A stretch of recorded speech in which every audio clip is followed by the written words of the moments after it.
गौरा मैया के नैनों के सितारे आजा और नाव मझधार में भक्तों के आजा। अच्छा, गणेश जी को सबसे पहले क्यों मनाते हैं?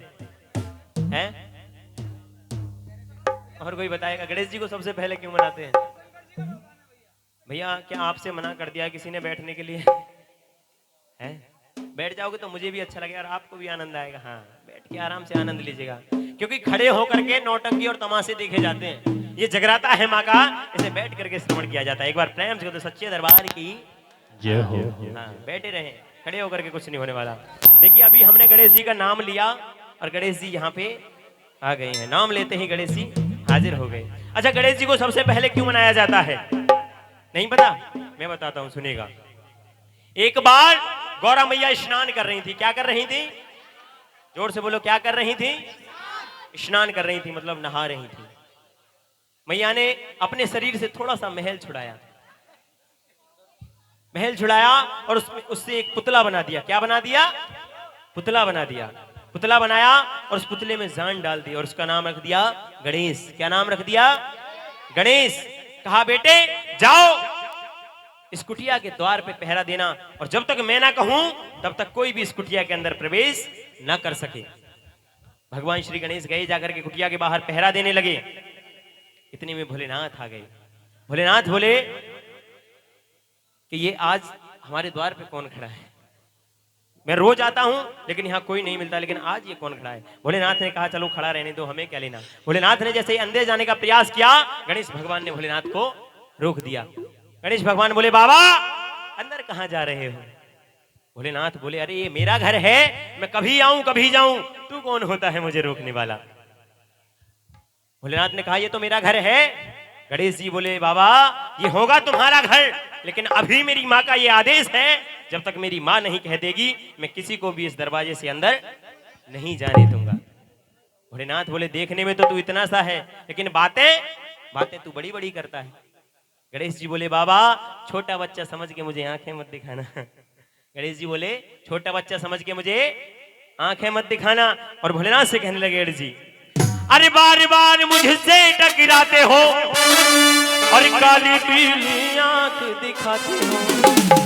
बार बार मुझसे टकराते हो और काली पीली आंख दिखाते हो। अरे ये तो बता दो जी मेरे कौन हो? बाबा ये तो बता दो जी मेरे कौन हो? बाबा ये तो बता दो जी मेरे कौन हो? अरे बार बार मुझसे टकराते हो, काली पीली आंख दिखाते हो। अरे बार बार मुझसे टकराते हो, काली पीली आंख दिखाते हो। अरे ये तो बता दो जी मेरे कौन हो? बाबा ये तो बता दो जी मेरे कौन हो? बाबा ये तो बता दो जी मेरे कौन हो? भोलेनाथ को क्रोध आया। भोलेनाथ ने अपना त्रिशूल निकाला और गणेश भगवान का सर धड़ से अलग कर दिया। जैसे ही सर धड़ से अलग हुआ, बहुत तेज आवाज हुई। गौरा मैया अंदर से निकल कर कहीं देखा, उनके बच्चे का सर अलग पड़ा है और धड़ अलग पड़ा है। मैया बोली, बाबा आज आपने ये अच्छा नहीं किया, आपने मेरे पुत्र को मार दिया। भगवान भोलेनाथ बोले, गौरा मुझे नहीं पता था ये तुम्हारा पुत्र है। मैया बोली, मुझे कुछ नहीं पता भोलेनाथ, मुझे मेरा पुत्र जीवित चाहिए। कैसा चाहिए? जोर से बोलो, कैसा चाहिए? जीवित चाहिए। भोलेनाथ ने अपने गणों को आदेश दिया, जाओ जो माँ अपने बच्चे को पीठ दे करके सो रही हो, उसके बच्चे का सर काट करके ले आना।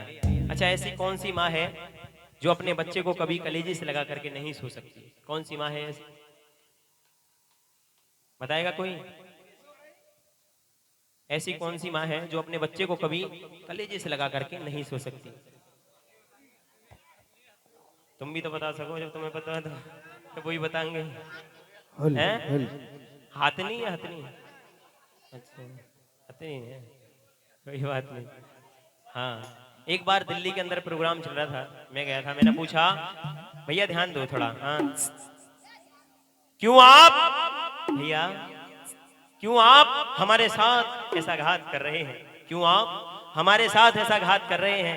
इधर भजन सुना रहे हैं भैया, आपस में ही बात कर रहे हैं, थोड़ा ध्यान दे लो। एक बार पैंस बोले सच्चे दरबार की। मैंने पूछा कि ऐसी कौन सी माँ है जो अपने बच्चे को कभी कलेजे से लगा करके नहीं सो सकती?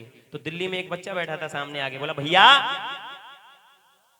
वो ऐसी माँ है जो अपने बच्चे को कभी कलेजे से लगा करके नहीं सो सकती। तो छोटा बच्चा बोला भैया मैं बताऊंगा। मैंने कहा तुम बताओ। कि भैया वो है मोटी माँ।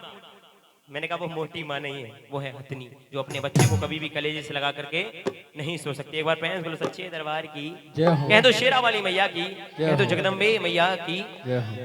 तो भोलेनाथ के गढ़ गए और जाकर के उस हथनी के बच्चे का सर काट करके ले आए और लाकर के गणेश भगवान के जैसे ही धड़ पे स्थापित किया। अब गौरा मैया बोली बाबा अब तो ये और भी कुरूप हो गया, अब इसे कौन पूजेगा? तो भोलेनाथ ने कहा सुनो गौरा, मैं इसे वरदान देता हूं कि जब भी कोई धार्मिक कार्य होगा, जब भी कोई पूजा होगी, कोई भी अनुष्ठान होगा, तो सबसे पहले पूजन श्री गणेश का होगा, उसके बाद किसी का पूजन होगा। एक बार प्रेम से कह दो गणेश भगवान की, कह दो गौरा मैया की। इसीलिए कहना है